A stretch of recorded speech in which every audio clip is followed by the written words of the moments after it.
Bien, tu fais, visiter les Kamalobana et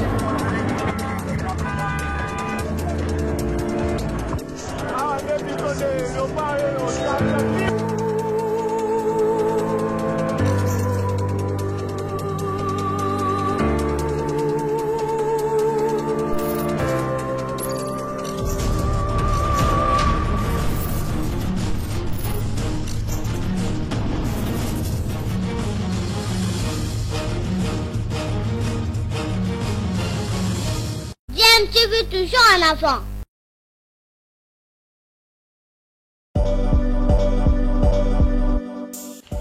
Vous êtes sur DMTV, bonjour ou bonsoir, tout dépend de l'heure à laquelle vous nous suivez. Tout plaisir est pour nous de vous retrouver, mais surtout de savoir que vous êtes nombreux en train de suivre votre chaîne YouTube DMTV. DMTV qui vous propose l'actualité, vous propose également des analyses et des réflexions sur des sujets d'actualité, sur des faits sociaux, tout simplement sur des réalités que nous observons ici chez nous en République démocratique du Congo.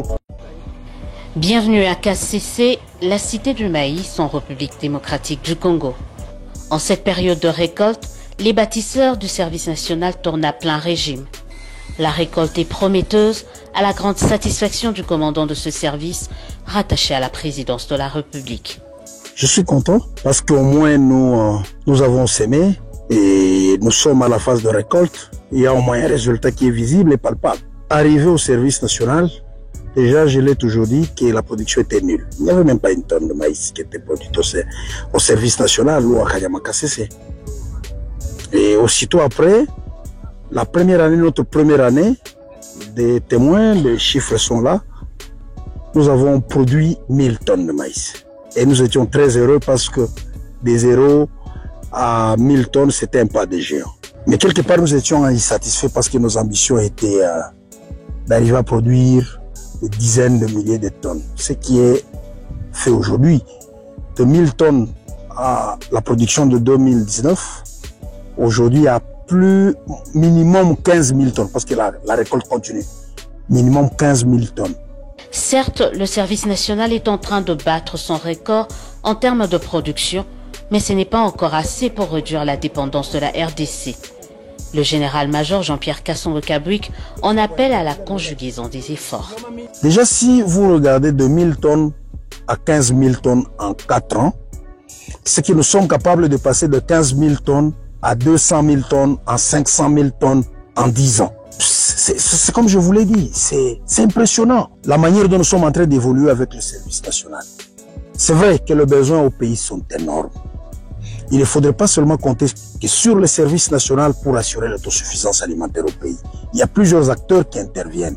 Nous avons les paysans, nous avons les agriculteurs privés, nous avons vous voyez, plusieurs structures qui concourent à la production du maïs au pays. Mais au moins, si on devrait nous mettre sur une échelle, nous serons au numéro 1, si je peux le dire ainsi. Et nous avons cette ambition de demeurer le premier producteur de maïs en République démocratique du Congo.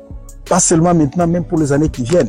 Comme ça, l'État, parce que nous sommes une structure de l'État, comme ça, l'État va jouer un grand rôle dans la manière de contrôler peut-être le prix sur le marché de la farine de maïs. Pendant que la récolte bat son plein, le service national se prépare déjà à l'évacuation de cette denrée. La priorité reste les hommes et femmes en uniforme. Ce maïs, une partie devra se retrouver à Kinshasa pour la transformation de la farine au profit des familles des militaires et des policiers. Une deuxième partie va être mise à la disposition des consommateurs dans le Grand Kasaï et une partie dans le Grand Katanga. À côté de l'agriculture, le service national se lance également dans l'agro-pastoral. Pas très loin des champs de maïs, un élevage de vaches est en pleine expansion.